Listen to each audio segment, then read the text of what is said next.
What up, what up, what up, what up, what up? It is your favorite Monday night sports talk show right here on Facebook Live. We're also on YouTube Live if you're checking us out there. So shout out to all my YouTube Live folks that are watching.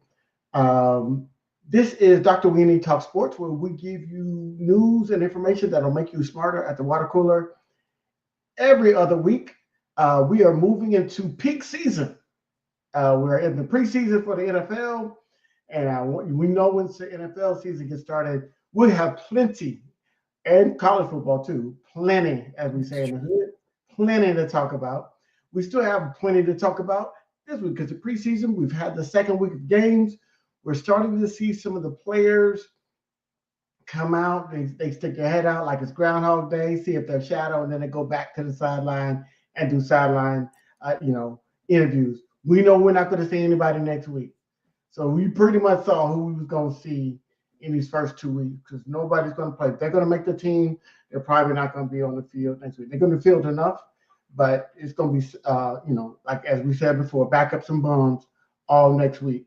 So we saw what we need to see. So we're going to talk about that a little bit. We're going to talk about why these teams are starting to dig their heels in on these big contracts of big players that they need on the field and not walk around and practice with a towel around their head. So we're going to talk about that a little bit. We're going to see who's impressed, who hasn't.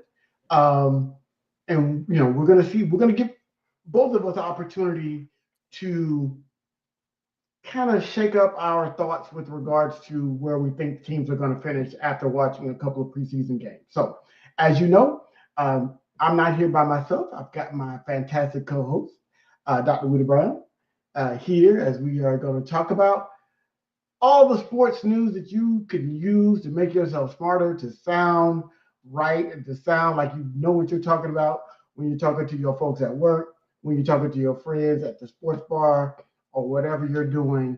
We're here to make you smarter. So, Doc, what's up? How you doing? I'm good. How are you? I'm ready for real football, not fake football. I'm wearing my KSU owl shirt. It's like, how's he wearing KSU? My son went to college, got him moved in at Kennesaw like the colors. State. So I love the colors. So I will rock my KSU. It makes it real easy. If he'd have gone to LSU, we'd have had a problem. I'd have had but yeah, he went to KSU, so we will be rocking the black and gold anyway. So it's just say KSU Owls on it. So got him moved into his dorm. First day of classes was today. His track practice starts on September 8th. So life is good for young Bean as he starts this next chapter in his life. So shout out to Cameron and what he's doing there. Okay. The big story is Chicago Bears. And Caleb Williams finally made his preseason debut. He was on the sideline for the first game. And in this game, he comes out and immediately goes, what was it, 98 yards, 92 yards, straight down the field, touchdown. Yeah, it was a perfect passer rating. I watched that first drive, and I was immediately after he threw that touchdown pass, I was like, get him off the field. Don't let him mess up. Wrap a bit bubble wrap, because the reports coming out of Chicago have been shaky with regard for practices, even recently as last week. His ability to maintain his emotions and all this other stuff. So to come out, and yes, it was against vanilla defenses, but there were some players that are going to make the team on that field. And for him to get the ball out of his hands on time. And he actually threw the ball away without getting sacked. And threw it accurately. Yards. Yeah. He was hitting guys in stride. That's why they were able to get yards after the catch, because he was hitting them on time and in stride instead of waiting that extra beat that he used to do. You're talking about 2.12 seconds. He was getting the ball out of his hands, which is the job of the quarterback. He was making the right reads. Ball was out quick. Ball was catchable. And he went right down the field. And so I don't know if that's more of an indictment on Buffalo's defense because their coach wasn't happy. But no, he wasn't. Caleb, in one drive, he looked better than he did all of last year. I agree. But what does that mean for the season at the end of the day? Preseason is interesting because you don't know what it really means. The word of the preseason is hope, right? You want to have hope. But some people, like some of my Chicago friends, I hope they weren't kidding, but we're Super Bowl bound after last night. Oh, Was the boy, comment? you know the Was Chicago the comment? fans. You know the Chicago fans was buying tickets. I don't even know where the Super Bowl is this year, but they was buying tickets. Okay, making reservations Just saying. because of one drive. But again, that's the whole hope of the preseason, right? If you see a player, whether it's a new toy, a new fresh draft pick that looks good, like um, all the reports out of the Giants are saying that their pass rusher is really really good, the one that got out of Penn State. Mhm. They're loving him. Dart So and Dart people loving Dart too. and they're He loving come down Dart, Tuesday. right? So now they think Yeah. they're going, oh my God, Brian Dable got to take the for sale sign out of his yard Well, because he was about to get run out of New York. Oh, you get your couple rookies looking good, all is well, right? Two guys, all is well. It's hope, right? Everybody wants to have hope. I'm a Falcons fan. We haven't seen Michael Penix. We haven't seen the starters in 2 preseason games. You think we're going to see him in the 3rd preseason game? So we don't really have hope. We're like, the backups are okay. well, that's why preseason is just a tease football. I don't take much out of it. I mean, you don't want to look bad, but if he would have looked bad, that would have been the talk. So I mean, he looks it's promising, but what does that mean in a tough division? I'm going to give him a B plus.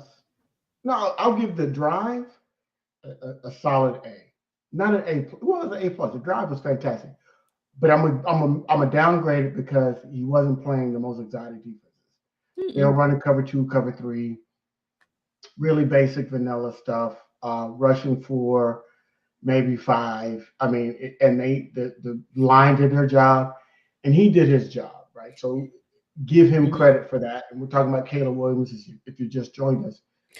And another thing, I heard there were some teams practice really hard, and they really don't pay attention to the preseason game. Which Buffalo is one of the teams, so they practice hard. They're not gonna go out there and kill themselves at the preseason game. So some teams take preseason more seriously than others. So yes, I'll give. I heard that too. I'll give Buffalo a little bit of pass on that. However, everybody was on that field is not making a team. No, true. And you got to on both sides of the ball. And you want your film to look good because even if you get cut, you want somebody to pick you up. Right, because I don't care if we win or lose. It's not about winning or losing the game. But it's preseason is for the people trying to make the team. It is for those people. Yeah, you don't want to look crazy. The highlights I saw from the game the other day, the Eagles. I'm like, who is that? I don't know these people. Who is that? Right. We didn't play many starters. And I think the issue that I had was you got beat 38-0. So not only the score was bad, which I usually don't care about the score. Loss, yeah. And you can't even score even when you get into the 4th quarter when you got really backups and bombs on the field. 4th, 5th, yeah. Y'all could put a field goal. I agree with that part because I usually don't pay attention to the score, but I saw that 38-0. I was like, And since we're talking about no D, Dallas. Dallas is a hot mess anyway. I'm gonna start calling y'all Alex. But they don't want to pay Micah. I mean, they're just a dumpster fire. The Alice Cowboys are. And then the post-game press conference and the coach. I'm like, well, when your owner and GM/radio personality / television producer / whatever comes out and says he likes controversy. Yeah, he does. He likes that because it gets money, it gets ratings, it gets. He don't care about winning. He just wants to be relevant as far talked about on all these sports shows. His America's team. Jerry Jones is a double-edged sword. because his ego took a team that was like he bought the team. I think he paid $750,000. Mm-hmm. No, I gotta look that up. He is now worth like $13 billion. He's the most valuable franchise in all money, the sports. but he don't win games. He makes money, or he don't win postseason. Right, and so when your fan base we're the most valuable franchise to hang their hat on, that's a problem. But and it don't matter if they win or lose. People gonna be riding for the Cowboys, and they still gonna be on talk shows and talked about. Even though they didn't talk about it much today, I was surprised. Well, I think and a man, what's the quarterback on ESPN? He's always on both the shows. Dan, yes. He was like he said today, he was like, I'm tired of talking about him. He said they basically have worn him out. We're still talking about him, and they're irrelevant because without their two best defensive players, they were bad last year. You take two of their best defensive players off the field. What do you think the Eagles are going to do on a standalone game to open the season? And they got a new head coach and a new defensive coordinator. They want to show something. Okay? You gave them motivation, focus, right? It's not like they're playing Carolina. The Eagles are playing the Cowboys. Mm-hmm. They would opening night. Opening night. Everybody gonna be watching. Getting their rings, getting that banner drop, everybody feeling good. They wouldn't love nothing more than to run through the Cowboys. Oh, I just love it. On that night. Yes. Yes. That's a perfect night if you're an Eagles fan or a Cowboys hater. Both of those two groups are one or both. They're gonna make strange bedfellows that night. I promise you, like what do you say? I promise you, boo boo, as Kevin Hart said, I promise you, boo boo. If the Cowboys don't get it together, it's gonna get real ugly. It is, especially if they don't pay Micah. Jared think he playing these games. Micah ain't gonna sit his behind down. He gonna have a hamstring. He gonna have a groin. He gonna have something. He's not in game shape. I know it's been Jerry's what 80. It's probably been 60 plus years since Jerry's actually played football. He played a little bit at Arkansas. He was on the team. I don't know if he made it on the field, but he was on the team. And he sits up in that box. He doesn't understand the size and speed of these players. You can't just run out there. And Micah Parsons is an excellent football player. Fantastic. You can't just run out there if your body's not in football shape. Mm-hmm. Those offensive linemen will eat him up. He's not ready. He's not. And are they gonna pay him? Are they gonna play games and he gonna miss some games this season like Emmitt Smith did? Well, if I was Micah, I think Micah's made enough money. I think he's on his fifth year. He was supposed to make like $21 million this year. That's what he was slated to make as a first-round draft pick in his fifth year. Like $21-something million, which is nothing to sneeze at. Like, give me that one time, I'm good. Yeah, but however, he's like, Micah has an argument. Jerry has an argument. Jerry's argument is, you're under contract, you should play, right? And that's somewhat legitimate, but the precedent has been set, not only across the league, but on your own team, that you paid players early. You paid Zeke 2 years early. But he had to go to where did he go? And Zeke Elliott is not as important to this team as Micah. He's the best player on the team. Zeke Elliott was a running back that knew he only had a couple more hits left on his body. He was like, oh, let me get this check now. And that's why Jerry brought him back to Dallas last year, because he was like, he wanted to justify paying him all that money. So I'll bring him back. Zeke Elliott cannot run through a wet paper bag right now. No, he's too old. He's too old. Too many hits. And he should have recognized that when the Cowboys were featuring him. I was like, his agent should have been whispering to him, "You're getting too many carries." And Zeke just loved it. He loved all of it, and he thought, in the player's mind, they think they're going to be like this forever. And like, as a running back, you take them hits like that, it's gonna come up. It's gonna bite you. That's why James Cook said no. Told Buffalo, "Yeah, I'm not going to get on that field." Now without Chad, don't blame him. Yeah, I don't blame all of them. All of them need to get paid out there. Yeah, not playing with y'all. So I'm always pro player when it comes to contracts, and I'm firmly in Micah Parsons' corner. For two reasons. One, I think he has earned the right to get that contract. To not play on the last year of your contract and you get hurt and you get nothing. Hell no. Don't get on the field, Micah. And you know that defense is bad. It is. It's gonna be bad with him, but it's worse without him. They need a lot.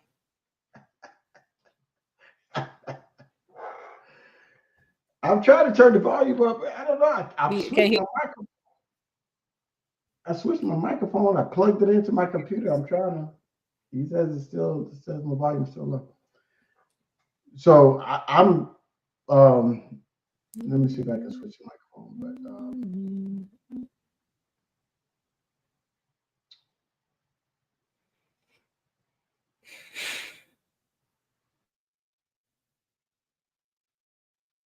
okay, you tell me if that's better. Did you sound louder? Yeah. Okay, good. All right, I just switched to. I got to figure it out. Okay, he said your volume is good. No, I'm surprised. So it is. I think if I want a Zeke outfit for homecoming, I just need to dress like an Ewok.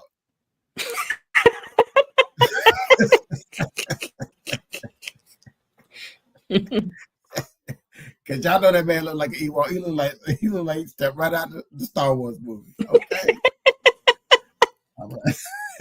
That's so true. So but yeah, I think the Cowboys are in trouble with regards to their defense. And because I think was it Tay Diggs? Not Tay Diggs. The other Diggs. The other Diggs. He's not. He's not.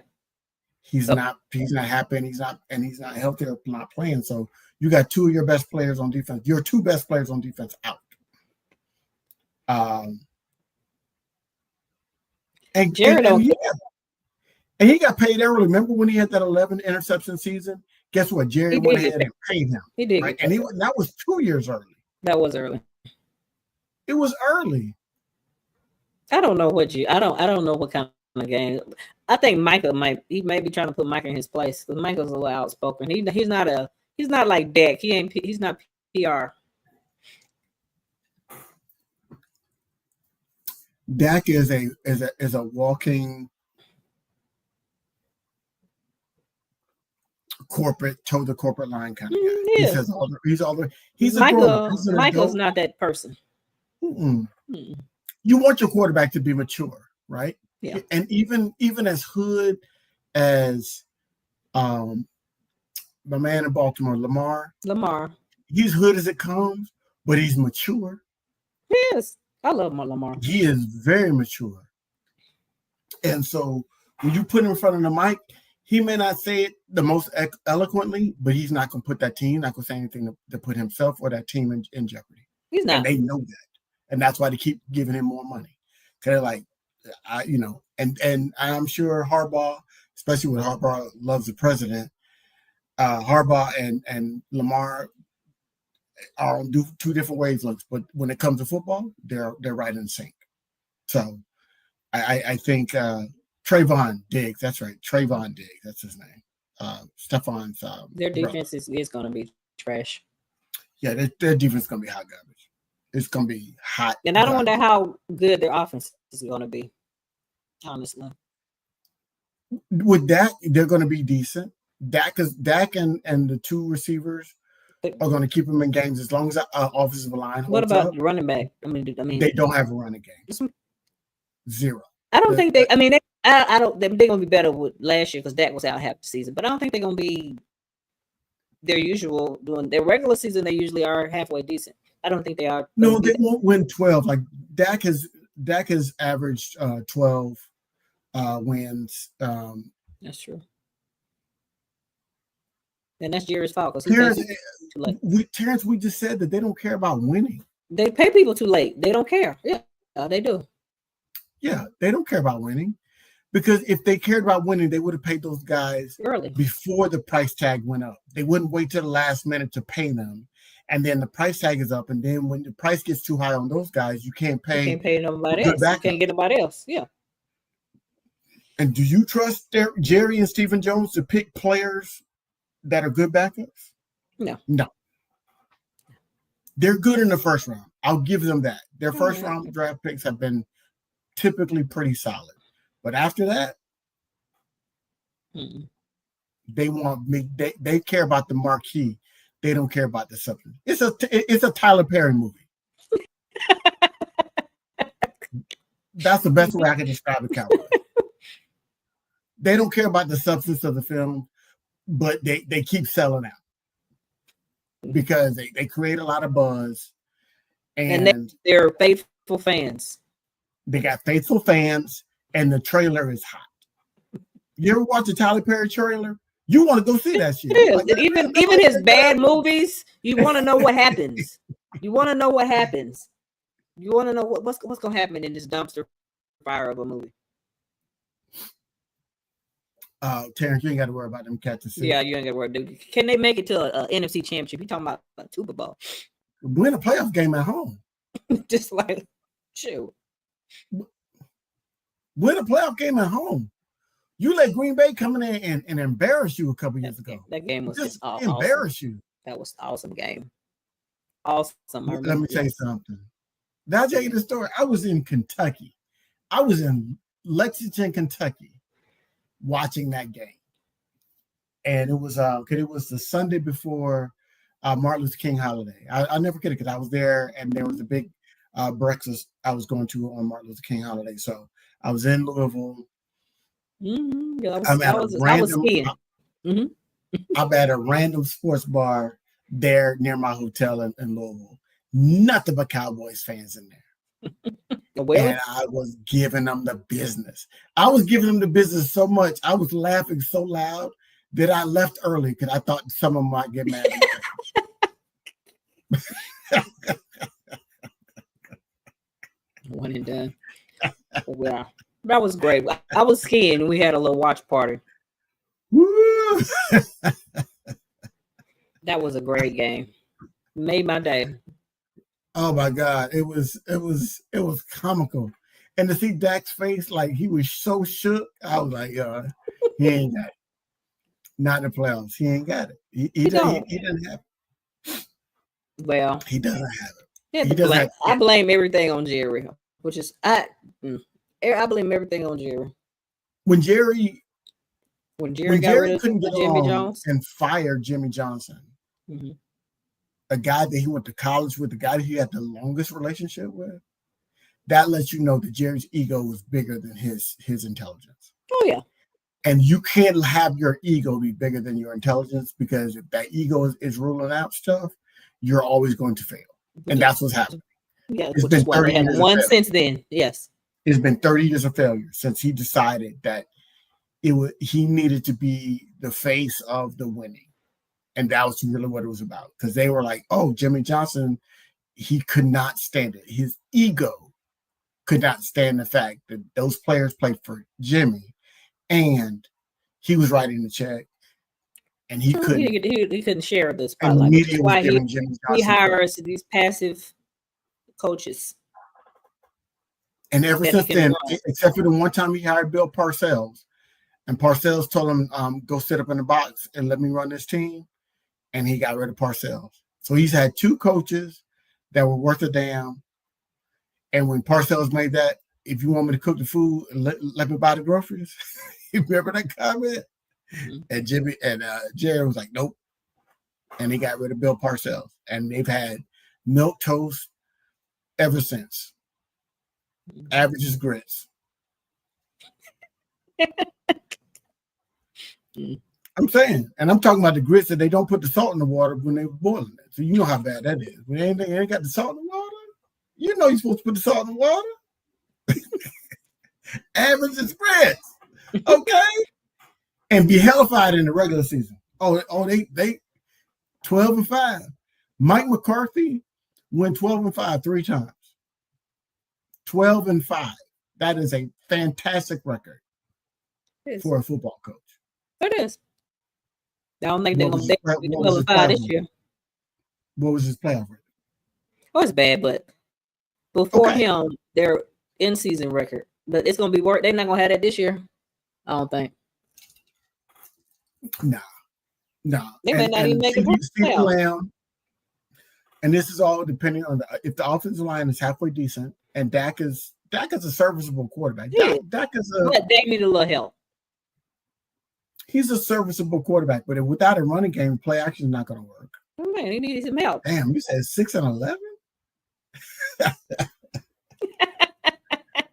They're going to beat some bums. They're going to beat the what? 6-11. Depending on they catch the Giants. The Giants might be down. If they catch the Giants with Jackson Dart at the helm, they might catch some hands from the Giants, because the Giants now have a pass rush. Because they said the defensive line for the Giants is fire. So, they just need a quarterback, pretty much. And yeah, I don't trust Russell Wilson. I'm in that camp. I don't trust Russell Wilson, and I know he threw that 60-yard. He threw that deep ball. That was actually nice. Okay. But as a sports, that's what he does, though. Right. I mean, don't make a play for Sports Center. I need you to win the game. But that's what he does. He's good. That deep ball. Actually, that was a nice play, though. It was a nice deep ball. It was nice. It was top 10. But then he threw an interception. So,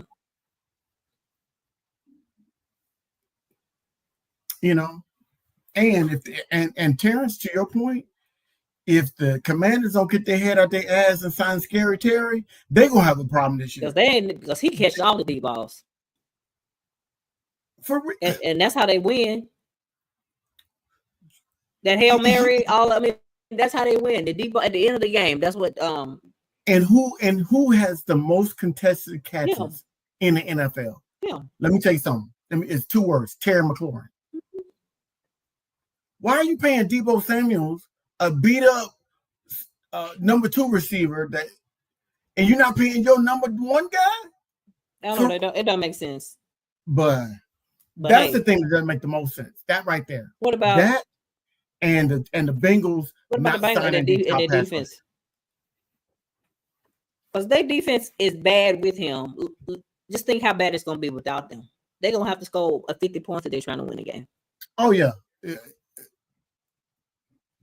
Joe Cool, he better just put his money away, because he's not going to win no championship. Mm-hmm. Defense wins championships.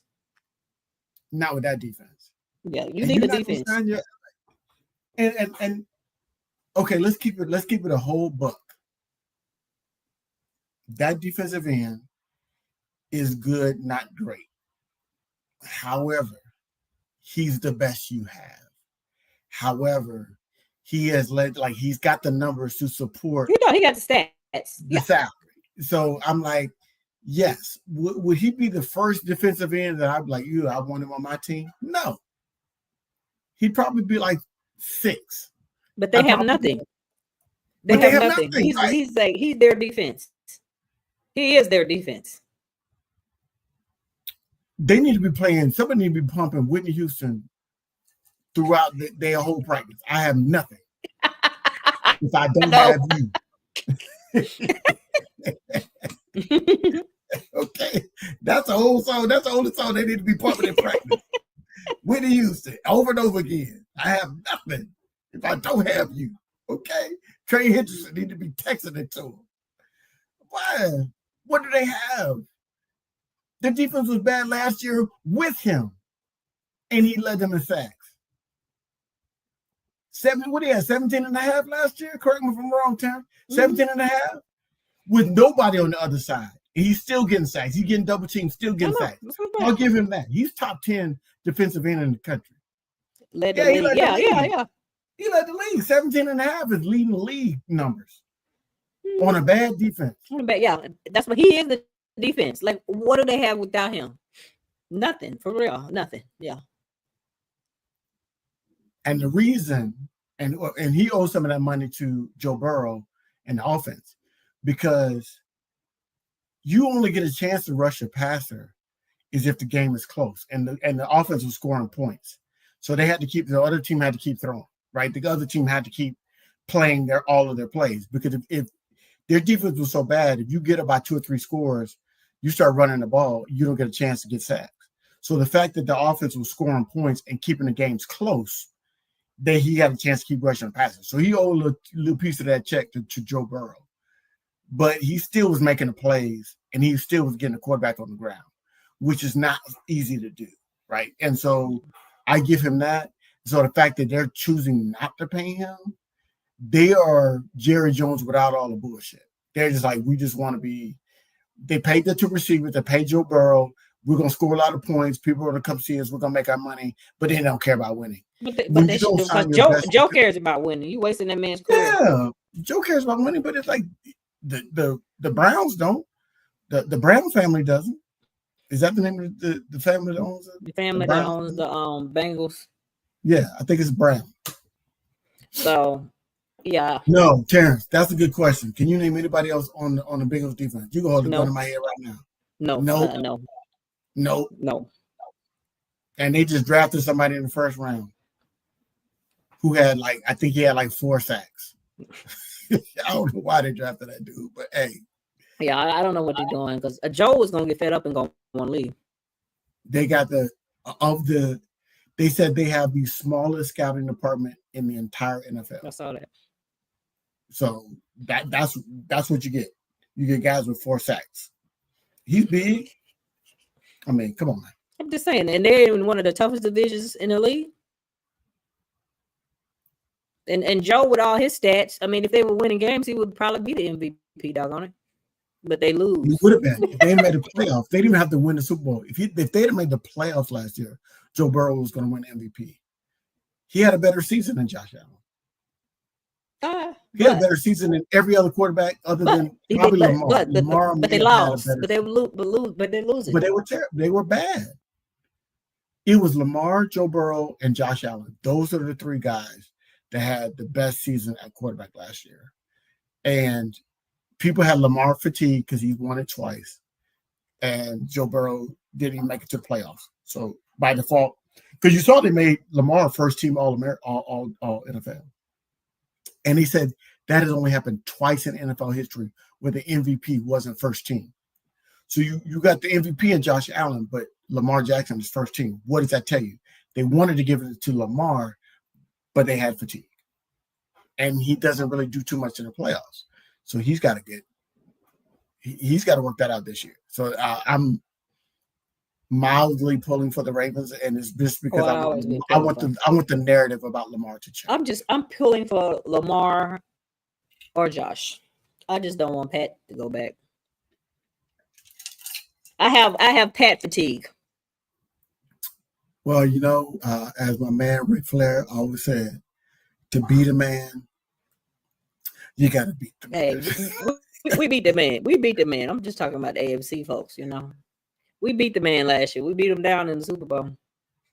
Well, can you whisper that? Can you send a message to Josh Allen on how to beat him in the playoffs? Because he ain't learned that, man. He ain't learned that yet. Well, see, Josh. But I think Josh does his part. The defense, that game, he didn't lose that game. Josh didn't lose that game. The Bills lost that game. It wasn't Josh. It was the defense. Okay. I don't blame it on Josh. I don't. I'm blaming it on Josh because when they win, who gets the credit? Right, but it's football is the ultimate team sport. Josh gets the blame. You can't get the credit when you win and then not absorb the blame when you lose. Because guess who everybody's crushing when the Chiefs lost the Super Bowl? They're crushing Patrick Mahomes. They're not questioning the fact that they had two bums at right and left tackle getting beat like a drum with two sticks every play. They didn't want to talk about the fact that they had bums playing at every receiver position, a rookie, and Rashee Rice was out, and like nobody was talking about that. Those are all excuses. Those are all factors, but they hanging it on Patrick Mahomes. So I don't hang it all on Josh. The losses need to be hung. I don't put it all on Josh the way they lost. I don't. But hey. He's the MVP, Terrence. If he's the MVP, he should have figured it out. I agree. The Eagles figured out how to beat the Chiefs. The Eagles beat the brakes off them. Why couldn't the Buffalo Bills, with their superhuman quarterback, their MVP quarterback, couldn't figure out how to beat the Chiefs at home, but somehow the Eagles beat the brakes off them? I'm trying to figure that out. But see, that was this team effort. That was the defense. The defense. Okay. The defense. Okay. I mean, of course, he didn't have the best line, but our defense was on it. You know, if you want to be defense wins championships.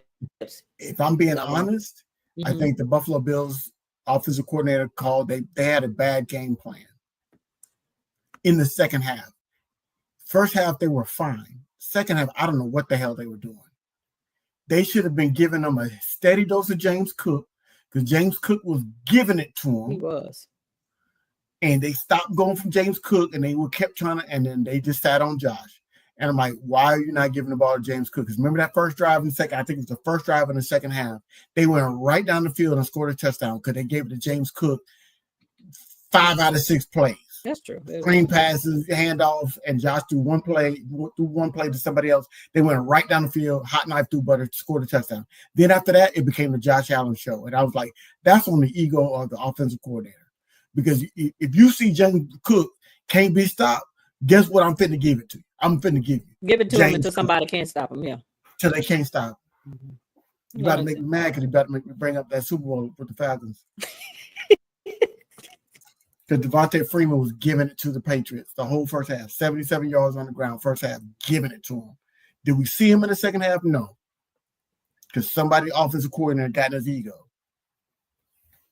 Kyle Shanahan. The 2 most hated words in my household.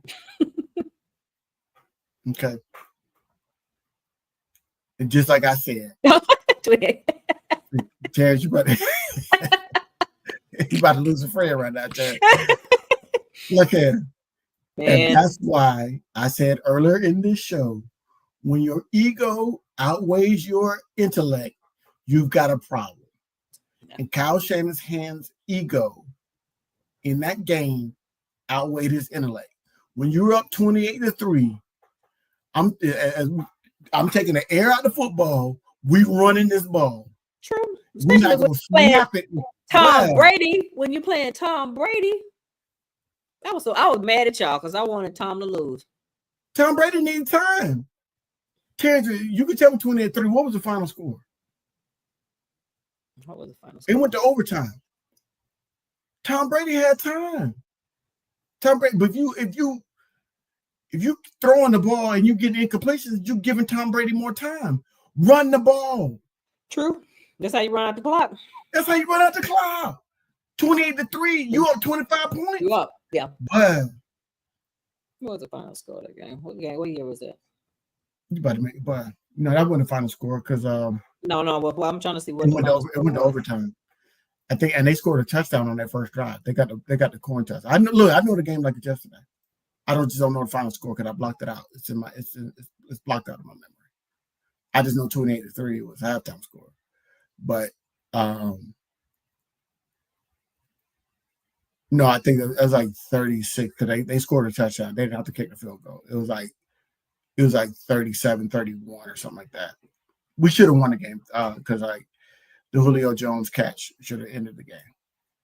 Even Patriots fans will tell you that. They thought that they were going to kick the field goal when Julio caught that pass on the sideline. And then Kyle Shanahan ran the ball. He threw the ball on first down. He got a holding penalty. then I can tell you exactly what happened, Terrence. Julio Jones caught the ball on the sideline to put us in field goal range. First down, he calls a passing play instead of running the ball 3 straight times and making New England call their timeouts because they still had all 3 of their timeouts because they weren't even up yet. But he throws the ball on first down, holding penalty, back him up 10 yards.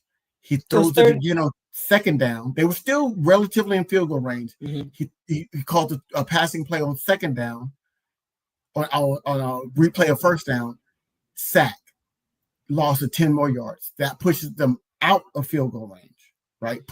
So we went from 1st and 10 inside field goal range to now 2nd and 30 outside of field goal range. And then they tried to throw it 2 more times. I think it was a short dump, and then we never got back in field goal range. We had to punt. Tom Brady gets the ball back with 3 timeouts, goes right down the field, and ties the game up. So the final score was 34-28. 34-28. Yeah, I knew they scored a touchdown to end the game. Yeah, that's what happened. So ego over intellect. And every time that happens, we got a problem. Houston, we got a problem. And that's what it is. So the Commanders need to get their head out their ass.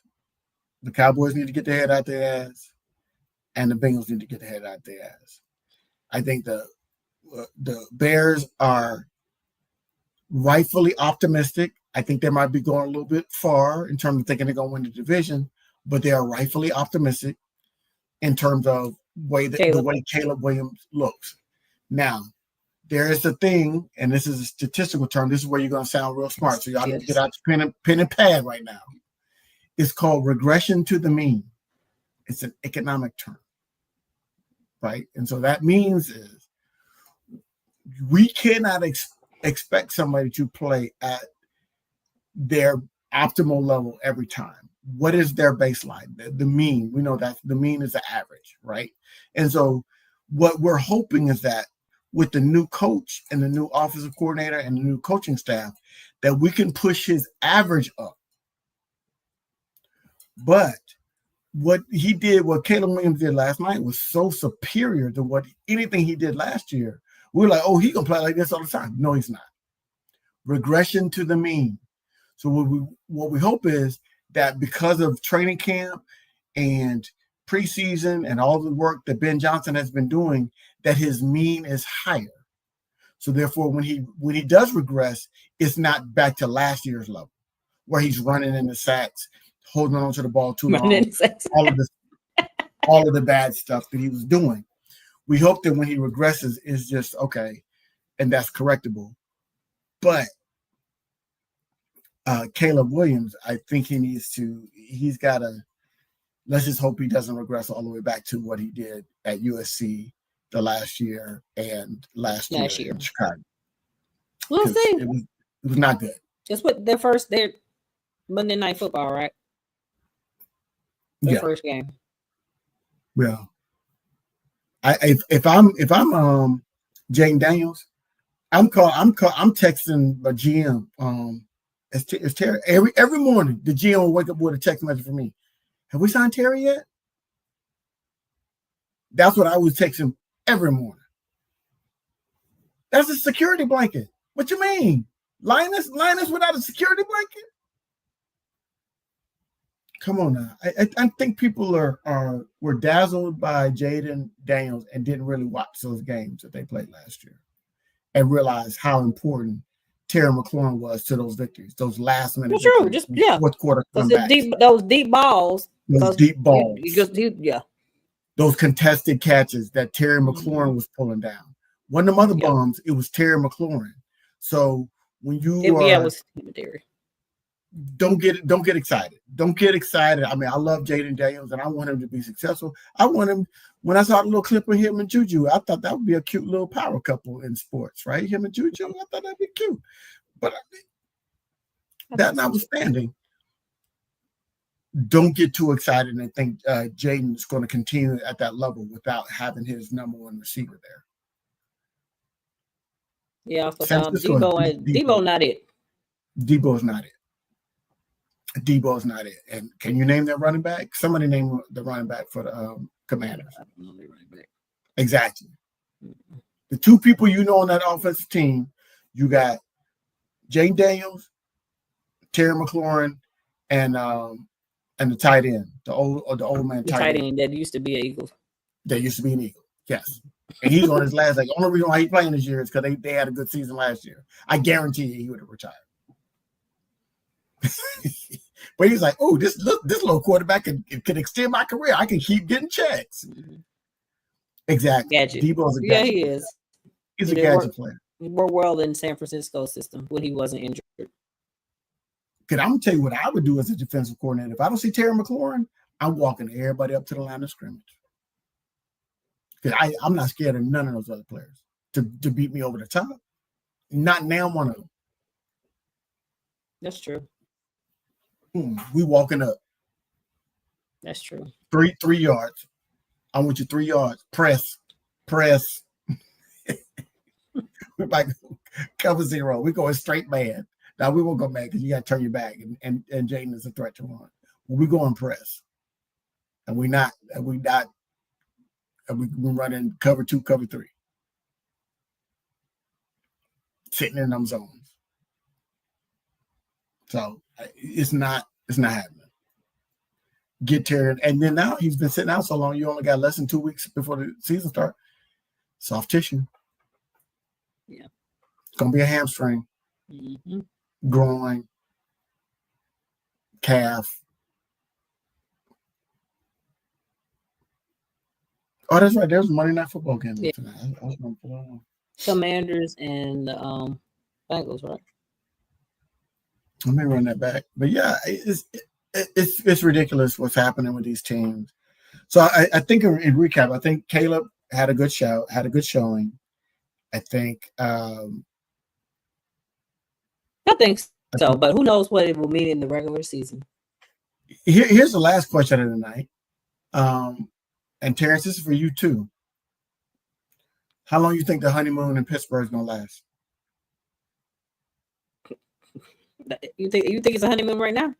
Yeah, everything's honeymoon. Aaron Rodgers in shorts and you can't hit him. He still probably throws one of the prettiest balls in the NFL.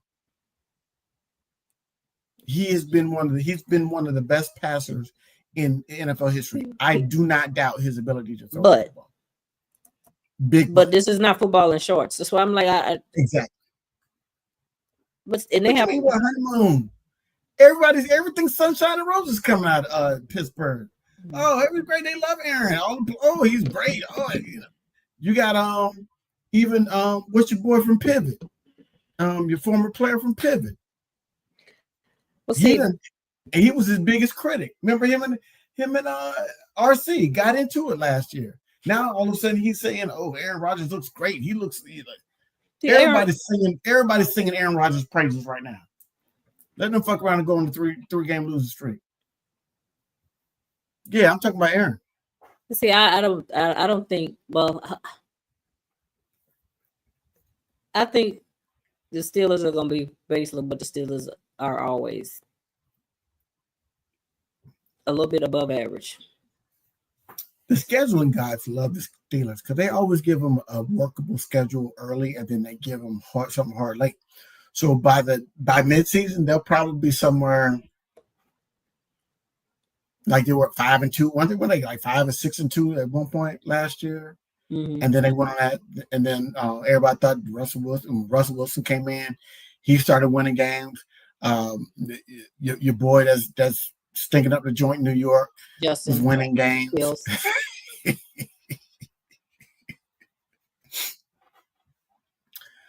I was like, Justin Fields, I feel bad for him. I thought he was better than that. I do too. I was wrong. He's not an NFL quarterback. I mean, he could be a good backup. He's not a starting quarterback in the NFL. And I've been pulling for Justin Fields since he was at Georgia, but he made a bad decision to go to Georgia in the first place. But I was pulling for him, but he's not good. The reality is he's not good. And sometimes, they're going to run the ball, and the Jets are going to run the ball a lot because they don't have a serviceable passer. Yeah, he's going to run the ball a lot. Probably. Yeah, Justin himself. Yeah. Justin needs the best news that the Jets have is they only signed him. He's only got 2 years guaranteed, and it's not a lot of money. I think he's making like $20 million. Like he's making, peanuts in comparison to what other starting quarterbacks in the NFL are making. So, and the offensive line is not good, and he needs time, and it's a disaster waiting to happen. I feel bad for the head coach too, because I want him to be successful, but he's going to need a quarterback. And this draft coming up is pretty deep, so you can get him one. Yeah, I know Arthur Smith wants to run the ball, but with whom? The rookie? The defense will be fired. I don't know if they will be fired because they're a little. The defense will be fired early. They're older, but you get enough 3 and outs, and Terrence, this is the number I want you to pay attention to. How many snaps? How many plays total each game the defense is playing? We've talked about this on this show before. When they start getting over 60 snaps a game, that's when it becomes problematic. And you need your offense to be on the field. They are old. They get there. They get old. They are old. They get old. It's kind of like a fan right now. That's a fan statement. They old. Ramsey, Watts. I mean, they're old. I mean, for football. For football. Football, yeah. On defense, early 30s. Yeah, late 20s, early 30s. Jalen Ramsey is old and expensive. Yeah, Watts, even though Watts still good, but he's still older. Watts can still play, and they paid him for a pass, for the old. Well, I mean, he should have got paid, but he's still a little bit older. Yeah. So, and then but he wore out at the end of last year because they were on the field so much, and that's my point. I mean, yeah, but defense not gonna win you a game. You gotta have some offense though. If their offense could stay on the field for 32 to 35 Slay's old too. I love Slay. But Big Slay old too. Yeah. Yeah, Cam, what's that? Cam Hayward? Old. He old too, but he should be paid. Slay old too. Yeah. That's a geriatric. And you compare that to a team like the Eagles that's got one of the youngest defenses on the field. You compare that to the Rams that has one of the youngest defenses on the field. They got one of the younger teams in the league. To the Green Bay Packers, one of the younger teams in the league. So we'll see.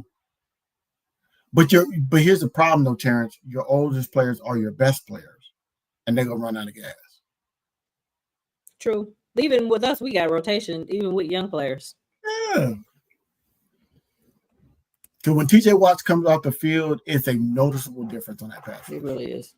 Noticeable difference. So he's got to get out there on the field. And if he has to run out there 65, 70 plays a game, it's going to, and then he's got to go and get some run because you've given it, because the lead is.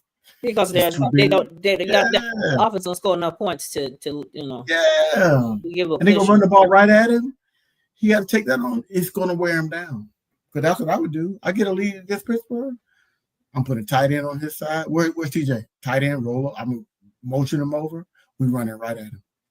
And not that we can beat him every time because he's a fantastic player, but you're just trying to wear him out. And I'm not afraid of anybody who's on the other side. I got Cam and TJ. Those are the only 2 players I'm worried about. Porter Jr., come on, man, for real. Mr. P.I.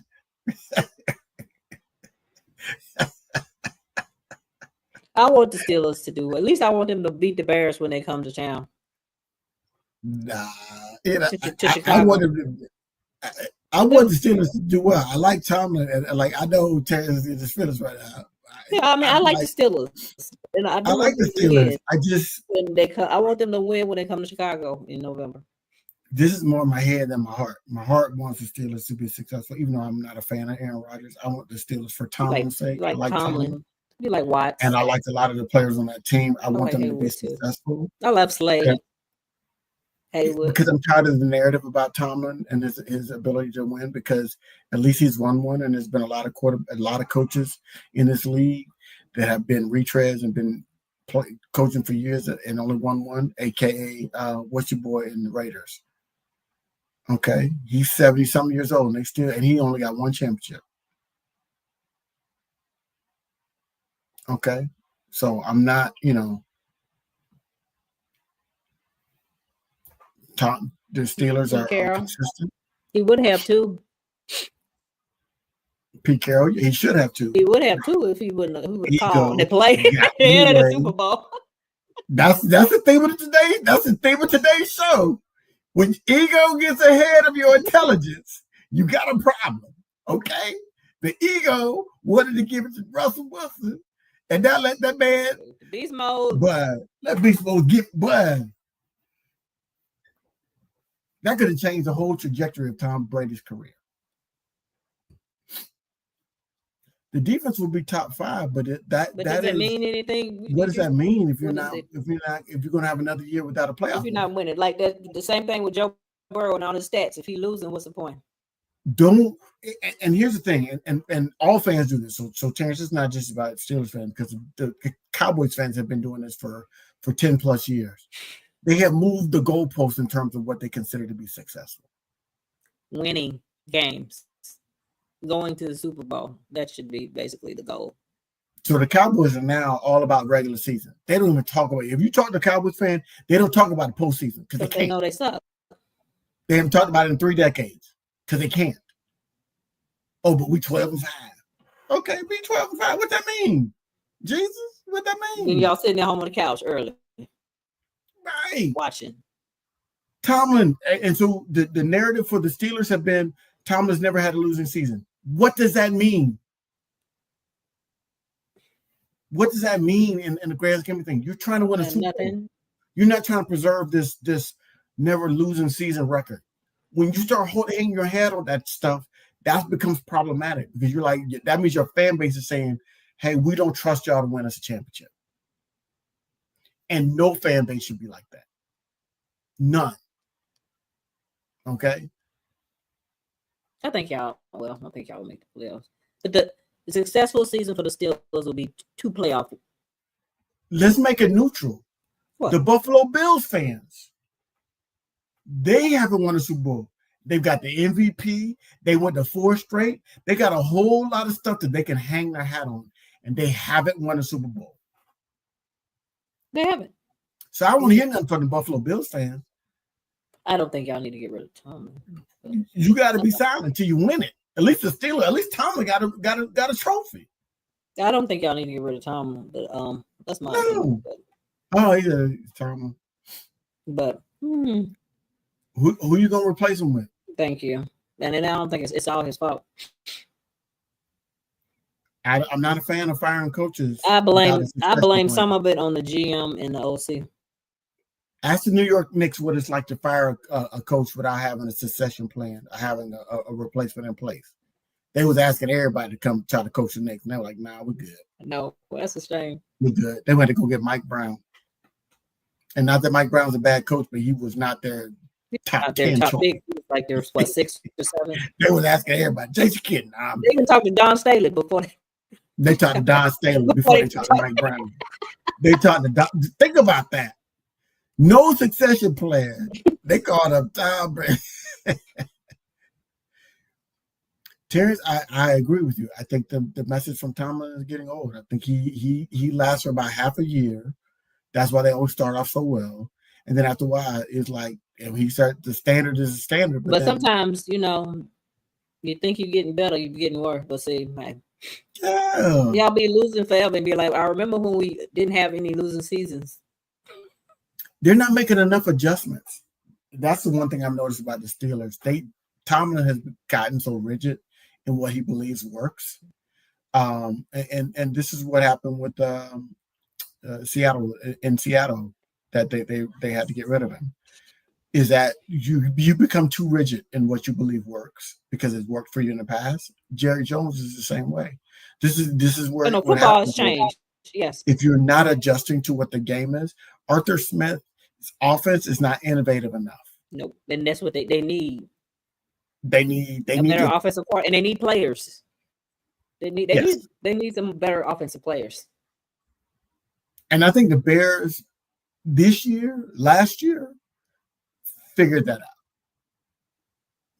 out. They said, we're going to go get Ben Johnson. And Ben Johnson, as soon as he got there, he said, the top people that we're going to sign are offensive linemen.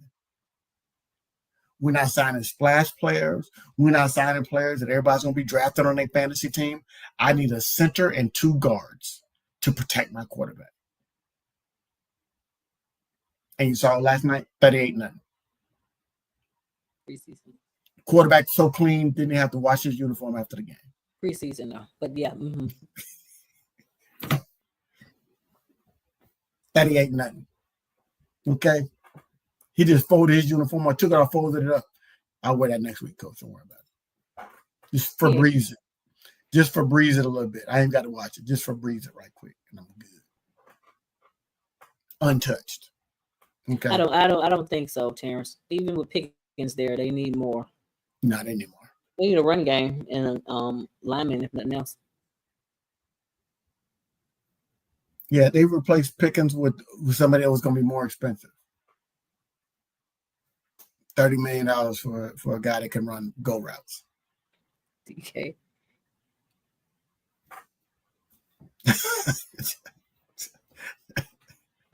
Is Aaron Rodgers going to have time to throw him a go route? Is he going to have time to throw him a go route? That's what I'm worried about, the offensive line. It's like when he turns his back, because they like to run play action. When he turns his back to that defense and he turns around, is he not going to have somebody in his face? If you could tell me that 50% of the time when he comes off that play action, that he's not going to have somebody in his face kissing him in the mouth, then they got a shot. But because they got the tight ends, but if they can't protect him, and he's old, he can't get out of the way like he used to. True. He can't. Offensive line. I'm worried. I'm concerned. I'm not worried. Worried is too much. I'm concerned. I know they drafted some players and I'm concerned too. Let's hope they develop. But I'm concerned about their ability to have balance on that offense. And they're gonna, and the tendency is like we've got a veteran quarterback that's a Hall of Famer. We'll lean on him, and he's not. He's not the same. Yeah, he ain't the same to be leaned on like that.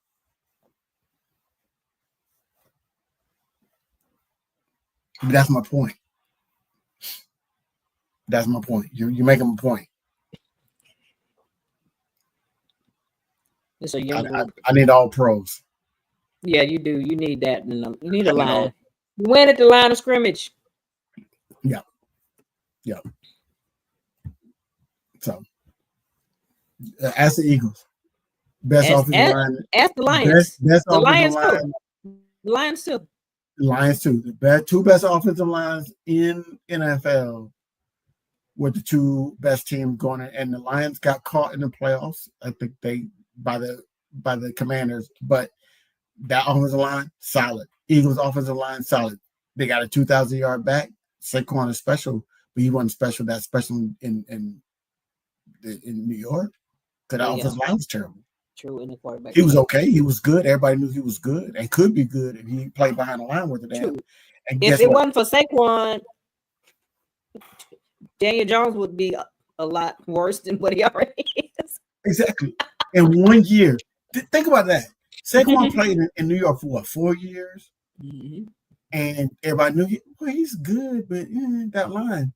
He goes to the Eagles, plays 1 year behind the line, 2,000 yards. He could have broken the season.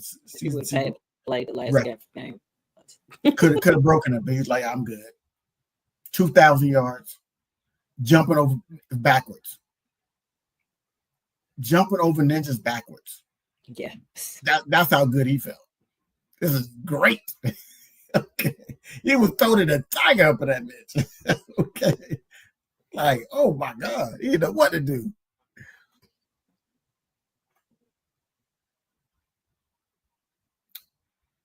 We'll see. Terrence, I mean, again, preseason about hope, right? This is the hope season, right? I hope the Falcons defense is worth a damn this year. You think they're going to be better than they were last year? They will be better than they were last year? You hope? I'm hoping. I'm in the hope season, right? I'm hoping. We drafted a couple guys on the defensive line to try to get some more pressure on the quarterback because we were 30th in sacks last year. Okay. So we can't get quarterback pressure. I don't care how good Michael Penix is. We are going to be the Cincinnati Bengals in the NFC. We will score some points. We've got good offensive skill players, B.J. Robinson, Drake London. Kyle Pitts has really bonded with this quarterback, so we should expect to see more out of him this year. I'm not worried about the offense. The offensive line is decent. They're about mid of the pack, but they're good enough to do some damage. But that defense, if we can't stop a nosebleed, Cincinnati of the NFC. That's who we're going to be. The Cincinnati of the NFC. That's all it's going to be. And so, but I hope John Abraham, Terrence, come on now. John Abraham was leading that defense when we went to the Super Bowl. John Abraham was a beast off that end. Look him up. He was cold as a DN. So they were better. They had some defense. The first 2 years under Dan Quinn, that defense was solid.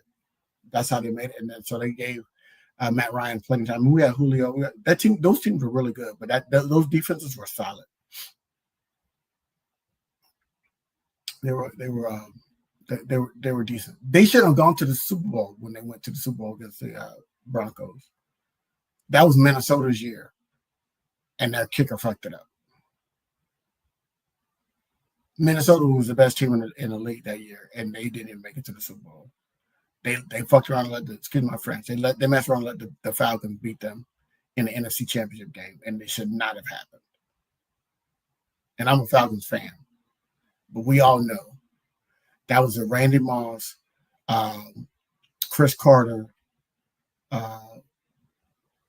who was the quarterback? That was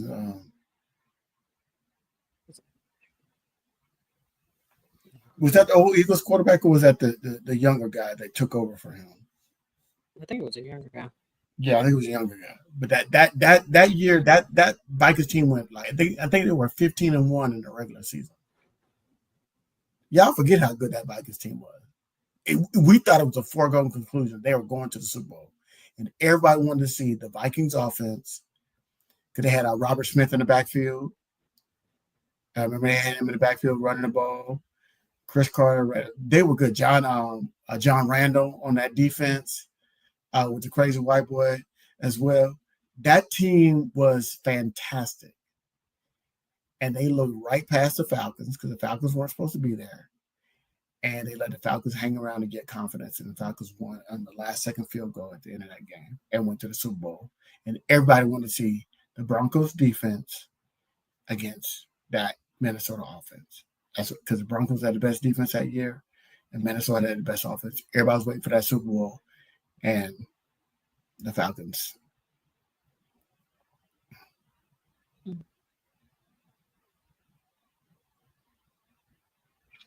Oh my God, Kyle Shanahan was cooking. He was cooking all the way. He was cooking in the Super Bowl for the first half. What you mean?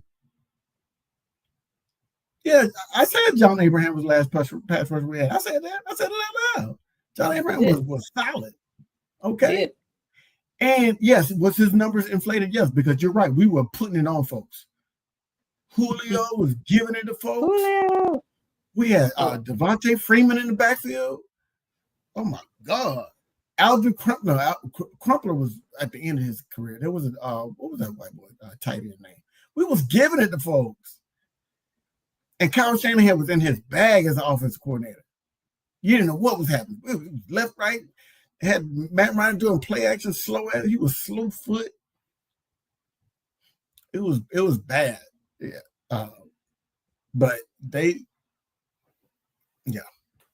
was. I was a fan until the second half of that Super Bowl. Then I got that game. I got Kyle Shanahan voodoo doll. I could not believe that game. I'm like, I could not believe that game. I got a Kyle Shanahan voodoo doll in my room right now. I stick a pin in it every time they play. Do you? Mm.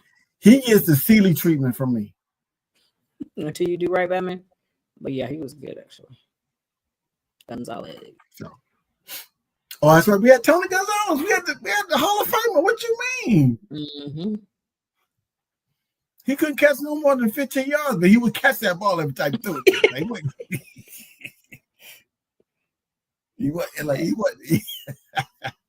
he wasn't going more than 15 yards. He was past the prime. He was well past the prime, but he would catch it though. He would catch it. Crumpler was that was Michael Vick's tight end. Michael Vick. Yeah, he's I used to play flag football with some guys that went to North Carolina, play football at North Carolina with him. Mm-hmm. And when they were off, Algie used to come and watch us play. So I met him. He was a really good dude. Real good dude. I was a big fan of Algie Crumpler. And he was the only one that receiver that Vic really trusted. He liked a lot of them, but he trusted Crumpler. You could tell like Crumpler was his dude. Yeah. Yeah, Algie, I ain't like his name. I don't know what his parents were thinking, but I guess they didn't really pay too much attention in science class. Algie. Probably like the way it sounded. The doctor's gonna be like, "You sure you want to do it?" You might want to spell that like.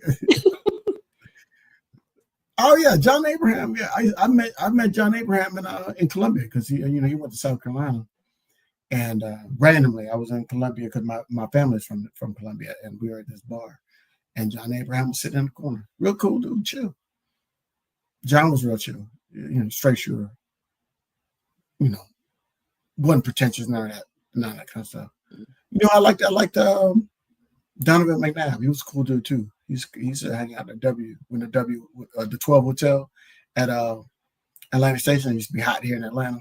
Mm-hmm. Everybody used to go to the bar at 12, and I would see Donovan McNabb in there from time to time. Mm-hmm.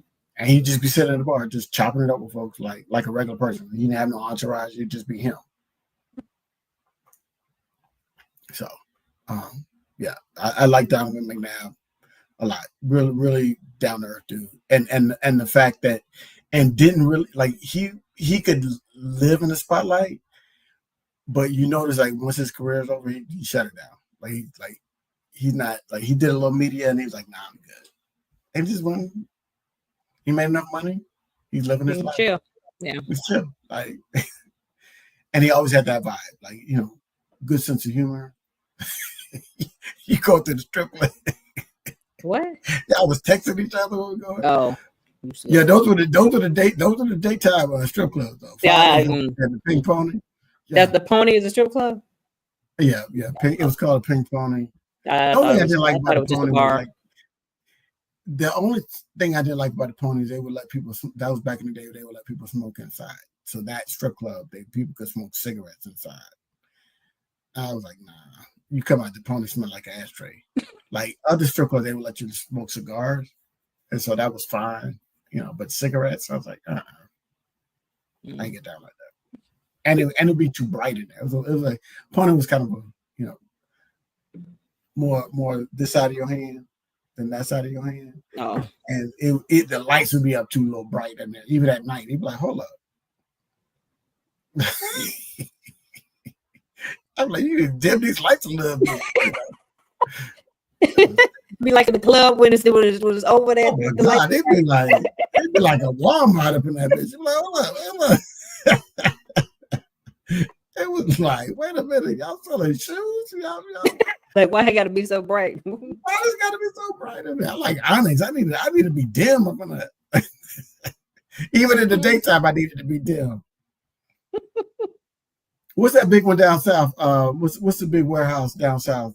Big strip club, Terrence. I know you know. Down in Miami, they took a Sam's Club and they turned it into a. They took the Sam's Club and turned strip club. They literally took a Sam's Club and turned it into.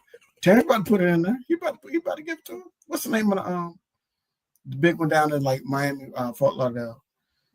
Golly, it's gonna hit me at the wrong time. Again, they're Tootsies. I'll tell you something. You can go there at 12 noon in the summertime. It's going to feel like it's 9 o'clock at night. Oh, it was the BJ's. My bad. It was a BJ. They took a whole BJ's and turned it into, it's a 2-story. BJ's is the famous Costco's pretty much. Yeah, but they took it's 2 stories. It has a sports bar on one end of it. It was fantastically large. You go there any time of the day, and it feels like nighttime. It's like a casino.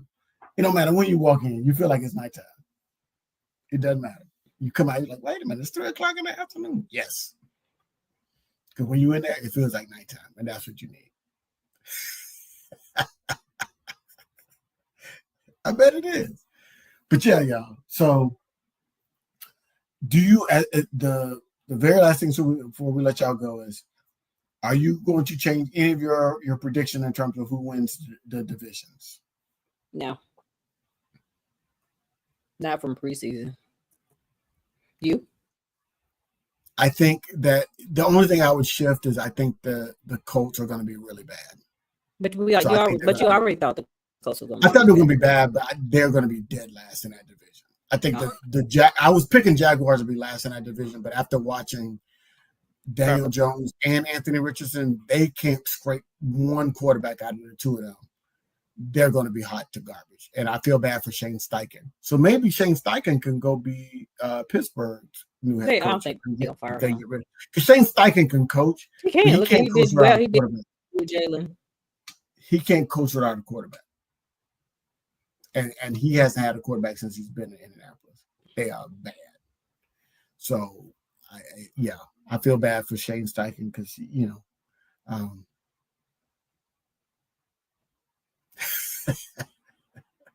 Houston. Yeah, Houston will win a division. I think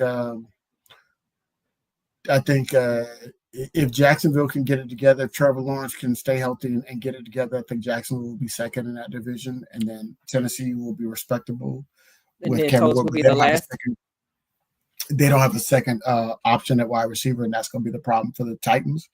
They'll play hard, but when you only got one wide receiver, it's going to be harder for them to win games. And I think Indianapolis will be dead last. If they win 4 games, it'll be a really. Yeah. Yeah, and since Jones is on a basically proven contract and Anthony Richardson is still on his rookie deal, if they have a bad season, they'll draft in the top 5, and it's a quarterback-friendly draft. They'll probably draft a quarterback because you can't keep trying to prop up Anthony Richardson. Great talent, but even through high school, if you go back to his high school years, he wasn't a winner in high school. He's never won at any level. And he's thrown a lot of picks at every level. And so he's just been he's gotten all the way to this on potential and talent. He's a Jamarcus Russell. He's a modern day Jamarcus Russell. He could throw the ball out of the stadium.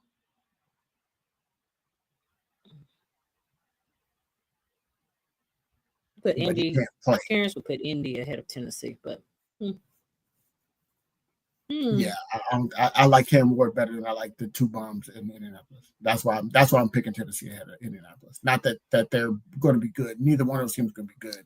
But I think Indy will win 4 and Tennessee will win 6. We're talking about losing records, so it's splitting hairs.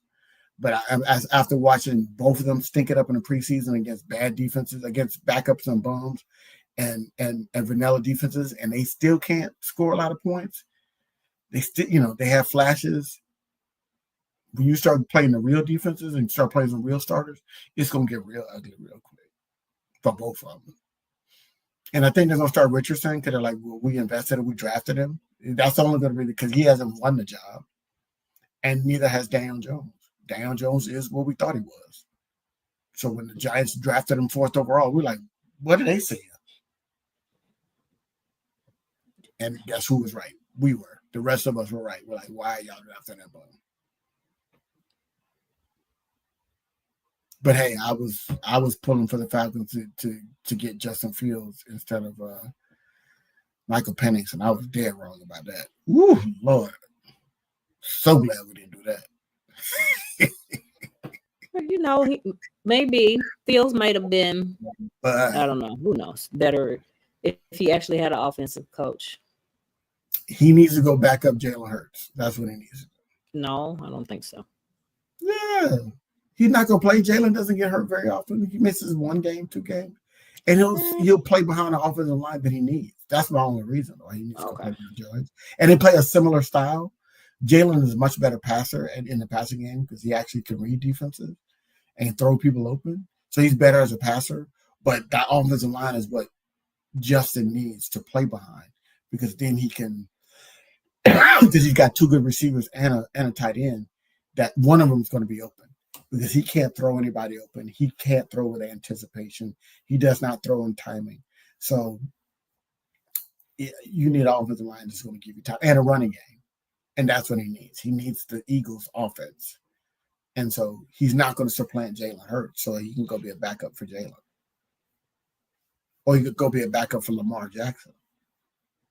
Like he needs a guy that he needs a team that has a great running game. They're built around the run, and that the quarterback plays a similar style to his, where they run a little bit and they just so. Because I mean, really, Lamar Jackson's not that great of a passer. Like he's not in terms of passing. I'll take Joe Burrow, but in terms of quarterback, I would take Lamar Jackson. Mm-hmm. Joe Burrow does everything you want a passer to be. True. But in terms of a quarterback, I'll take Lamar Jackson because he can. Me too. Because I think his passing game has improved a lot too. It has. He's like a 70% completion percentage. So it's not about completion percentage. It's about the little things that he does. Accuracy. I think Joe Burrow is much more accurate. Joe Burrow throws with much more anticipation than Lamar Jackson does. Lamar's gotten better about that, but Joe Burrow has been doing it since college. Look, you take Burrow. Yeah. So and it's not a knock on Lamar Jackson. Lamar Jackson's the MVP. Lamar Jackson. I want Lamar Jackson to win, but in terms of just as a passer, I'm taking Joe Burrow. As a quarterback, I'm taking Lamar Jackson every time. I'm taking Jalen Hurts. Now calm down. Like really, I'm taking Jalen Hurts. He's a winner. He's a winner. A winner. You sound like a fan right now. He's a winner. He's a winner. He's a winner though. You can't argue with that. No, I can't argue with that. But I'm like, the team is stacked. Like Jalen Hurts. Jalen Hurts. Jalen has been blessed, and Jalen has done everything. Hurts. Jalen has improved every year he's been in the league. Jalen Hurts. Give him full credit for that. Jalen Hurts. You don't do that if you're not putting in the work. He's serious too. Yeah. Jalen don't play. And he's an adult. He is. I don't have to worry about him saying wise beyond his age. Yeah, he is a full. They said he's like a 47-year-old 27. He is. Even with his music. He is a grown ass man. I bet he wears like a smoking jacket and a pipe when he walks around his house. I promise you. He's like an old man. He is. Sitting in an easy chair. That's why I'm taking Jalen. I'm taking Jalen. He's an all-around that's why I love, great person. That's why I love the Heisman Trophy winner last year, your boy from Colorado. They say he don't even listen to music. Oh yeah, because he said his fiance got him listening to Lil Wayne when he did his Heisman. Yes, she got him listening to Lil Wayne. And now that's all this. They said all he likes to do is play football and fish. Yeah. Travis Hunter don't do nothing. Football and fish. Well, he got to learn defense and offense. That's a lot. Yeah, football's a lot, but I'm saying. I'm just saying he does both. You got to learn defense and do playbook and offense. He knows all the TikTok dances, so he watching something because he know all the dances. So he doing something, but simple life. I don't need you doing anything else. And we need to talk about, so on the next show, as we're wrapping up here, on the next show, we need to talk about this whole Christian Wilkins thing. It flew underneath the radar. Did you hear about that story? They cut him. The Raiders cut him. Mm-mm. No, that's a rumor, Terrence. So 2 weeks would be, let's see, the second. So y'all look up this Christian Wilkins thing. So apparently Labor Day. It's 2 weeks. Labor Day. Yeah, we might make it. Cause I'll be flying. Well, I'll be flying back in that morning from Miami.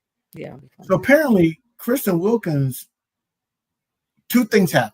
So you're going to see two stories. The first story is he had an injury. He opted not to have surgery on it, tried to rehab it, and it's not going well. So that's the reason why they're going to say that they cut him. But there was this story about him kissing a teammate on the top of his head. Mm-hmm. And that teammate felt uncomfortable by that. No. And reported it, and then that became an issue. But what they're going to say publicly is the injury situation, blah, blah, blah. They cut it. But there's some rumors about him and his orientation that made some people uncomfortable, and they're like, no, they got him out of the locker room. So interesting. But yeah, that's the story. We may or might discuss it on the next show, but that's something that's interesting to see how quickly that story did not get circulated. It had a little run, and then they just buried it. So we'll see. All right, y'all. 2 weeks, man. We got college football coming up. Week 0, then week 1. Mm-hmm. We got to see what Colorado looks like without Shedeur and Travis Hunter.